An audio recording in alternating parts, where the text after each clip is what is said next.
this is unprecedented territory. It's scary. I just hope everybody's safe.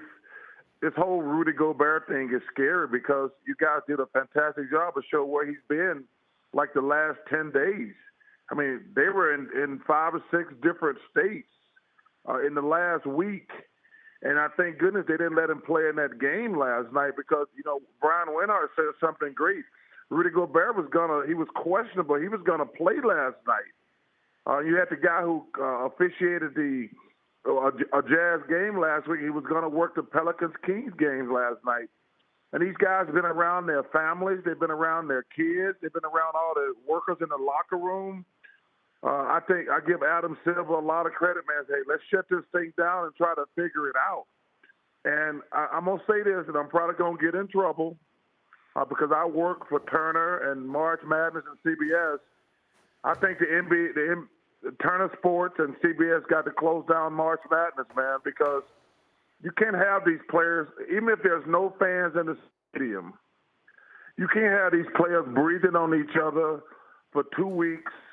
They're walking, even if they're at a hotel, they're going to be in different cities around the country.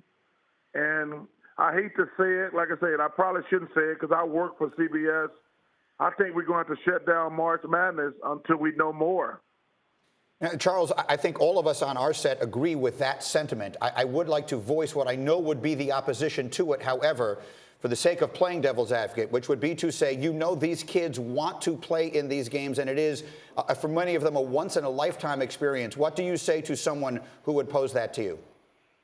Well, I don't think that's the problem. I think that my company got to bite the bullet. Greeny, I know the kids want to play, but we can't have these kids. Like, think about it, Greeny. These kids are sweating, breathing, leaning on each other. That's crazy. And then even if you lose, you go back home. You don't know if you got the virus for a week or two. But the problem is going to be, I think we pay $1 billion for March Madness. I think the right thing to do is for us to honor our contract. Because listen, if they play these games, it's really just about they want that $1 billion check. Let's be realistic. I think that we got to say, hey, you know what? Everybody's made a lot of money. We're going to have to bite the bullet because, that $1 billion pays for a lot of sports. I think we're going to have to bite the bullet and say, hey, you know what? These kids have been great to us forever. Let's pay the NCAA their billions of dollars, $1 billion, because that's what we pay for March Madness, because that pay for all the programs at the other at these schools. But we can't have these kids out there running and breathing on each other for 3 weeks. And like I say, because the problem is you can't test for it right away. And let's say you play, like these teams are still playing today, they could affect somebody when they go back home next week if they don't make March Madness. Big brother, I really have to commend you for a person in your position that you would take that stand with that indomitable will that you just did. I think we have to save these kids from themselves. But, Chuck, how do you feel about this whole year in general? I mean, we've had the China situation, we've had the passing of David Stern, we've had the passing of Kobe Bryant. Now we have the coronavirus. It seems like one hit after another for the league. Yeah, Jay Will, it's been a very difficult year with Commissioner Stern, man. That was a gut punch because I came into the league with Commissioner Stern and he was amazing. Even when he was getting on my behind, he was amazing.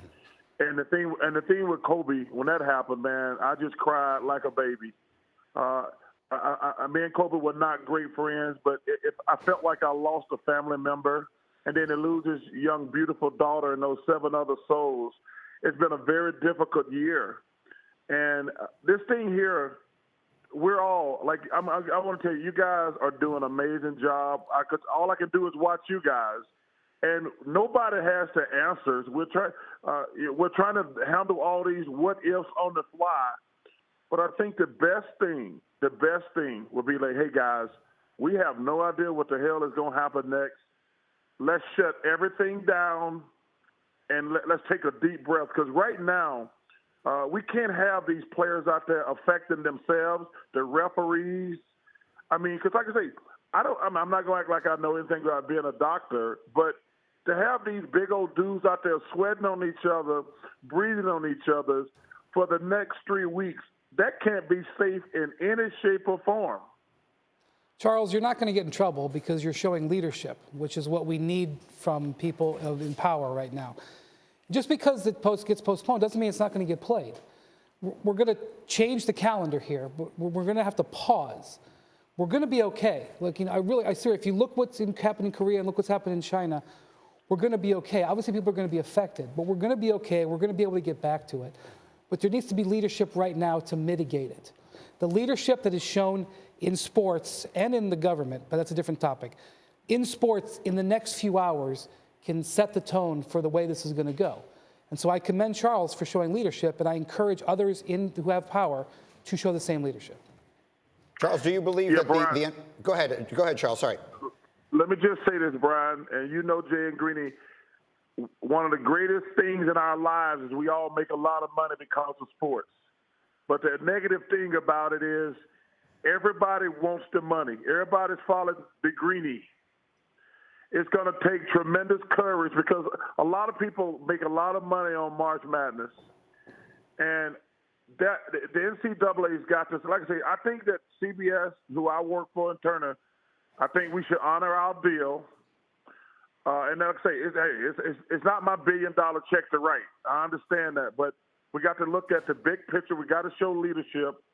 But like I say, it's all going to come down to the almighty dollar. I hate to say that, but that's just a fact. And like I say, I've never had $1 billion, so it's not mine to give away. But listen, I just think the right thing to do is say, hey, guys, let's break this thing off. Wendy, you had a great point. We might pick it up in a couple weeks with March Madness.